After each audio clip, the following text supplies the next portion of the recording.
నాది రాద్దాంతమా?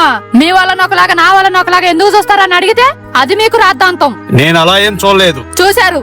ఆ ఫంక్షన్ కి నీ తరపు వాళ్ళు వచ్చారు, నా తరపు వాళ్ళు వచ్చారు. మీ వాళ్ళకైతే నేను పువ్వులు కావాలా, పళ్ళు కావాలా, లేక ఇంకేమైనా కావాలని తెగ హుషారుగా అడిగారు. కానీ నా వాళ్ళనైతేనేమో కనీసం తిన్నారా అని కూడా అడగలేదు. చేసుకున్న వాళ్ళకి చేసుకున్నా అంతా అన్నారు.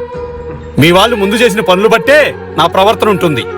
మీరింకా అదే మనసులో పెట్టుకుని ఉన్నారని తెలిస్తే అసలు ఆ ఫంక్షన్ కే రావద్దని చెప్పేదాన్ని. నోర్మయ్, ఇంకొక మాట మాట్లాడావో జాగ్రత్త. రేయ్ ప్రభా, ఎక్కడికి? మేము వెళ్ళిపోతున్నాం నాన్న. అదేంట్రా? మరెందుకు? మీరు ఇలా రోజు గొడవలు పడుతుంటే మేము ఎలా సంతోషంగా ఉంటాం? కనీసం పిల్లల కోసం ఆగుదామనే జ్ఞానం కూడా లేదు. మీరు గొడవలు పడుతుంటే మేము చూస్తూ ఇంట్లో ఉండలేమమ్మా. సారీ నాన్న, ఇకపై మేము ఎప్పుడూ గొడవలు పడం. నిజంగా? నిజంగా.